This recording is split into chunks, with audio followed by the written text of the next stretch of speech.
Vamos lá, pessoal. Retomando o nosso conteúdo, nós paramos aqui no estudo do crime de epidemia e ficamos de prosseguir a partir de agora com a pena estipulada para a conduta simples prevista no caput do artigo 267, que estabelece a pena de reclusão de 10 a 15 anos.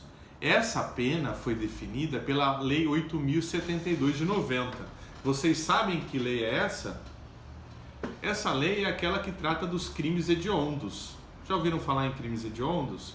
Provavelmente o professor ou a professora de Direito Processual Penal de vocês tratará dos crimes hediondos, especificamente quando iniciar o estudo das prisões cautelares, que podem ser desde prisão em flagrante, prisão preventiva ou prisão temporária. Obviamente que eu tenho que fazer alguns esclarecimentos para vocês antes de entrar na definição do crime hediondo, etc. Então, coloquem nesse ponto o seguinte em relação à pena do crime de epidemia. O tipo penal incriminador estabelece uma pena extremamente alta. Mas por que mesmo? Porque o mínimo é de 10 anos e o máximo de 15, para a forma dolosa. Além disso, eu preciso que vocês tomem nota que essa pena foi estipulada pela Lei 8.072 de 90, que é a lei que trata dos crimes hediondos. Mas vocês sabem o que são crimes hediondos? Para que vocês possam compreender o que são crimes hediondos, eu vou pegar meu computador rapidamente, vou abrir a Constituição.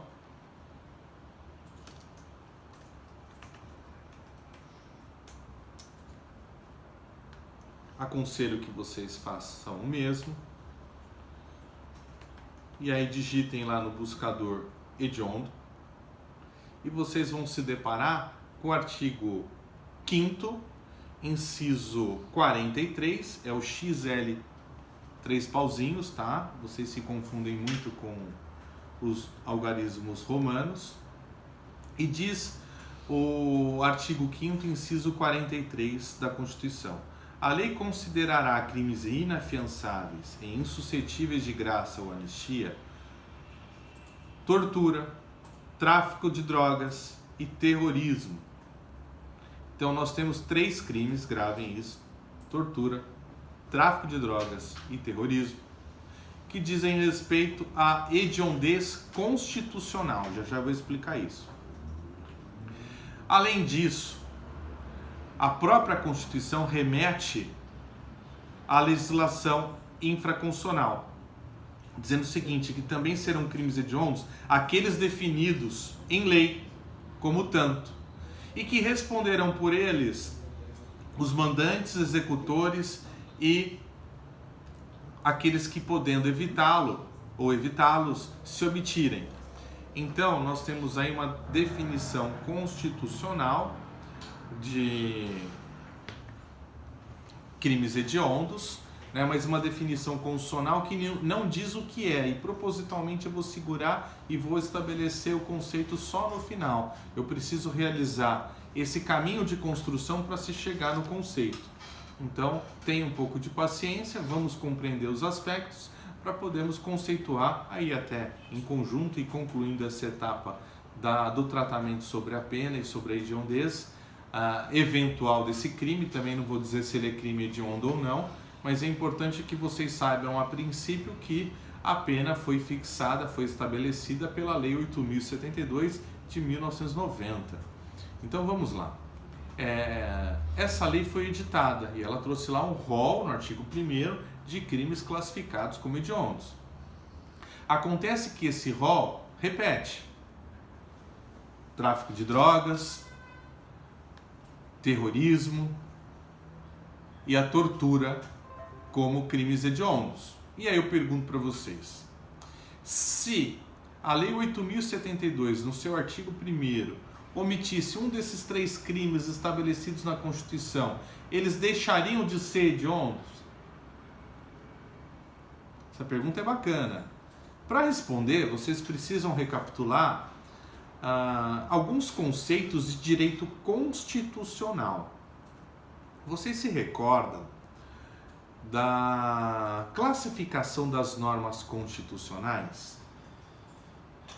Os professores de direito constitucional geralmente indicam a obra do professor José Afonso da Silva. O nome da obra é Aplicabilidade das Normas Constitucionais. E o professor José Afonso faz uma classificação, ele propõe uma classificação. Essa classificação foi tratada por outros autores, como a Maria Helena Diniz. E eu procuro utilizar os dois como referência para poder exteriorizar tudo isso para vocês. Então, nessa classificação, aquelas normas constitucionais nas quais o legislador constituinte não remeta o complemento, o ajuste, o delineamento do tema ao legislador infraconstitucional, elas são classificadas como mesmo? De eficácia... E aí, pessoal? Me dê um branco, me ajudem. De eficácia o quê? Eu não estou ouvindo. Eficácia plena. Eu posso fazer até uma analogia para que vocês não esqueçam mais em relação à ação penal. Quando o legislador se omite, ele não diz, ele silencia qual seria a ação penal para processar determinado delito, qual a natureza da ação penal? É uma ação penal de natureza o quê? Isso mesmo, pública, mas público o quê? Incondicionado. Então, toda vez que o legislador silenciar em relação à natureza da ação penal para um determinado delito, a ação será pública e incondicionada. E fazendo essa analogia com a aplicabilidade das normas constitucionais, com essa classificação das normas constitucionais, toda vez que o legislador constituinte não estabelecer qualquer condição para uma norma constitucional, ela é de aplicabilidade imediata. Ela não depende de complementação, regulamentação, ela não depende de nada. É uma ordem para que o Estado cumpra e para que as pessoas cumpram também. É uma ordem constitucional. Compreenderam? Vamos prosseguir então um pouco mais. Além disso, nós temos normas que eventualmente remetem a uma legislação regulamentar, a uma legislação complementar, e aí nós falamos que essas normas são classificadas como de eficácia contida. E nós temos ainda normas constitucionais que expressam, né, a nossa Constituição, ela é criticada até por isso, ela é exaustiva, ela tratou de questões que nem deveriam estar na Constituição. Então todas aquelas normas que não são materialmente constitucionais, mas que expressam um programa de direitos, né, um programa de direitos que deve ser executado, efetivado a longo prazo, porque é impossível propiciar tudo aquilo de forma imediata, o legislador estabeleceu também normas constitucionais de eficácia programática. Então, elas expressam um programa que será executado no futuro, né? E esse futuro nunca chega. Essa também é a ponderação e a crítica. Talvez essa classificação ela sirva para justificar muitas mazelas do Estado, especialmente com saúde, segurança, transporte público, educação, com geração de emprego, todas as questões de direitos sociais, sem falar dessa reforma da Previdência que é horrorosa. Ela tem a finalidade de reduzir direitos, tem a finalidade de restringir o poder econômico das camadas mais pobres, mais miseráveis da sociedade. De fato é isso. Esse é o projeto, um dos mais cruéis que eu já presenciei. Ele tem a finalidade de gerar uma extrema pobreza no Estado brasileiro. Se vocês pararem para fazer conta, acessem aí o site do DIEESE, vejam lá as informações que são compartilhadas, tem uma calculadora para saber quando será a sua aposentadoria, mas faça uma simulação de um sujeito que é trabalhador, que ganha salário mínimo, quando ele vai trabalhar lá 40 anos, etc., vocês vão notar que em algumas situações, por um cálculo de ponderação, né, pelo sistema até de capitalização, o empregador deixa de contribuir, o Estado também, como empregador de funcionários públicos. Essa é a sacada maliciosa que agrada os investidores, né? Nem sei quem são esses investidores, o mercado financeiro também, não sei quem é bem esse mercado financeiro, mas é a sacada para que o próprio trabalhador faça a sua poupança. Como o discurso é algo muito bonito, mas sob o ponto de vista social, de desenvolvimento econômico, de assegurar também saúde, entre outros direitos básicos fundamentais, mas que são tratados como programas que nunca são executados pelo Estado brasileiro e nunca serão, dificilmente isso acontecerá. Por quê? Porque a pessoa pode, até pela ponderação das regras na proposta contida aí na reforma da Previdência, que algumas pessoas receberão em torno de 400, 500 reais, ou seja, a metade ou menos da metade de um salário mínimo. Isso é extrema crueldade com uma população que já é carente de recursos econômicos. O desenvolvimento econômico é fundamental para o desenvolvimento humano e isso me preocupa bastante. Me parece que há um excesso, né? Isso tem que ser ponderado, mas eu tinha que falar quando eu falo, inevitavelmente, de normas de eficácia programática. É um grande problema que nós temos na Constituição e isso dá margem a políticas extremamente cruéis como a que nós assistimos agora. Mas prosseguindo, e aí eu retorno propositalmente na norma de eficácia contida, porque o texto constitucional, lá no inciso 43 do artigo 5º, estabelece então uma norma de eficácia contida. Mas por que contida? Porque diz o que é de eficácia plena, ou seja, a primeira parte, quando diz são crimes hediondos, a tortura, o tráfico de drogas e o terrorismo, estabeleceu 3 comportamentos, 3 crimes que são de hediondez constitucional. Nenhum livro, nenhum manual fala isso. Mas é algo lógico. Ainda que o legislador, agora respondendo um questionamento que eu joguei lá atrás, ainda que o legislador quisesse excluir esses crimes do rol de crimes hediondos, contido lá no artigo 1º da Lei 8.072, isso não seria possível. Se ele se omitisse em relação a um desses 3 crimes, ou em relação a todos os crimes, esses crimes continuariam sendo definidos como hediondos, mas por uma escolha política constitucional. Então o legislador constituinte, ele resolveu dizer, esses aqui são hediondos, no mínimo esses 3. O resto, se é hediondo ou não, você, legislador infraconstitucional, é que vai me dizer. É isso, é assim que funciona, entenderam? Então a lei veio e disse quais são os outros crimes hediondos. Vamos ver? Então, por favor, acessem a Lei 8.072, preferencialmente dos seus computadores, porque pelo site do Planalto vocês teriam, não diria que a forma segura, mas talvez a forma menos frágil de consultar uma legislação, porque nem sempre dispositivos são revogados expressamente. Quando eles são revogados tacitamente, não há um risco lá no site do Planalto em relação a determinados dispositivos.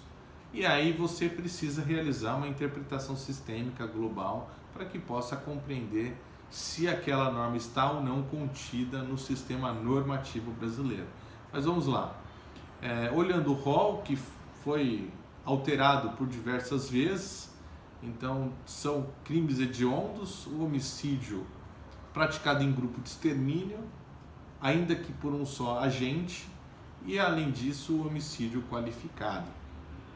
E vem todas as hipóteses do artigo 121, parágrafo 2º do Código Penal. Também a lesão corporal dolosa de natureza gravíssima, a lesão corporal seguida de morte, quando praticadas, tanto a de natureza gravíssima quanto a seguida de morte, contra agentes de segurança. E aí o artigo 1º, inciso 1A, coloca lá, faz remissão aos artigos 142 e 144 da Constituição da República Federativa do Brasil. Depois o latrocínio. O latrocínio é o crime contra o patrimônio mais repulsivo. A extorsão qualificada pela morte, pelo resultado morte. A extorsão mediante sequestro e também na forma qualificada. O estupro em todas as suas espécies, tanto no caput quanto as que estão nos parágrafos 1º e 2º, ainda que sejam as novas modalidades de estupro, né, que estão contidas lá, salvo engano, no artigo 226 do Código Penal, o estupro de vulnerável, e ainda, aí nós chegamos no ponto da nossa aula, a epidemia com resultado morte. Então, embora, vejam só, que loucura isso, embora o legislador, ao editar a Lei 8.072, ele tenha majorado a pena do crime de epidemia, previsto no caput do artigo 267, ele não definiu o caput como crime hediondo. Então anotem aí no caderno de vocês. A epidemia na forma simples, ou seja, a epidemia prevista no artigo 267 caput, não caracteriza um crime hediondo, embora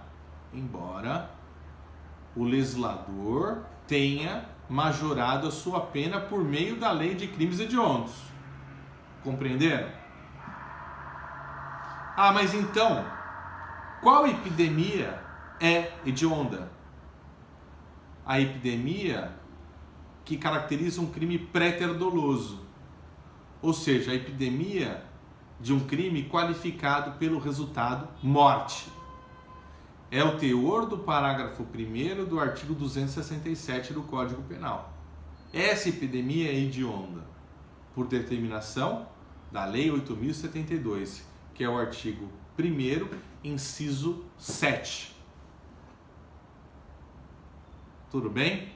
Eu nem vou falar das outras hipóteses, né? O rol continua, ele é longo.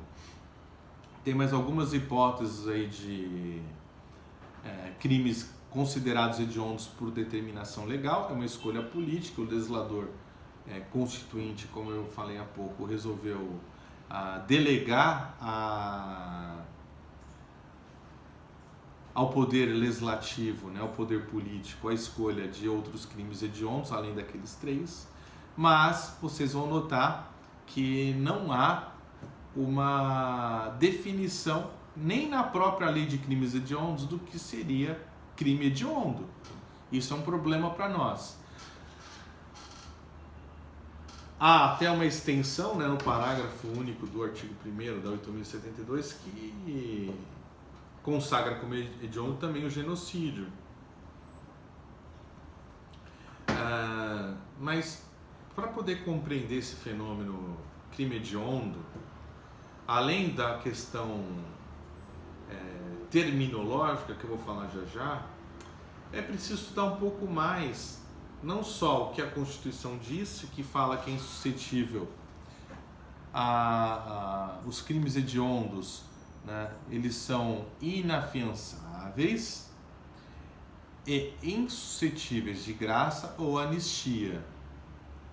Eu não tenho muito tempo para falar de graça ou anistia, mas a inafiançabilidade tem muito a ver com a nossa matéria nesse momento, porque a graça e a anistia diz respeito lá ou ao cumprimento da pena ou a não persecução penal, né? A anistia resulta na abolição criminis de determinado comportamento anistiado pelo poder político, mas o que importa para nós agora é a questão da inafiançabilidade dos crimes hediondos.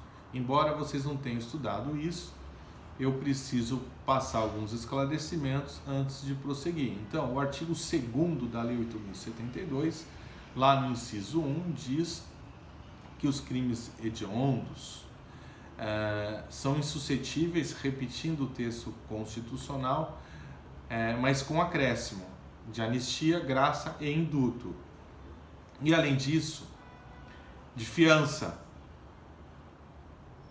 E estabelece um tratamento mais rigoroso, não só em relação a questões processuais e penais, né, como anistia, graça e indulto, mas processual em relação à fiança, mas também outras questões penais que dizem respeito ao cumprimento de pena.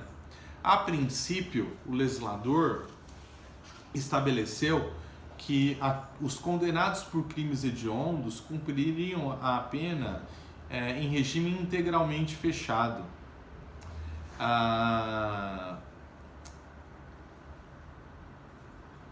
Acontece que o Supremo Tribunal Federal entendeu que a vedação da liberdade provisória e também a própria hipótese de não progressão de regimes era inconstitucional. Mas por que inconstitucional? Vamos falar primeiro em relação à progressão de regime. Você pode ver só a quantidade de tempo, para que o vídeo não fique muito grande e a gente não tenha que refazer? Tá bom. Quanto deu? 21:47.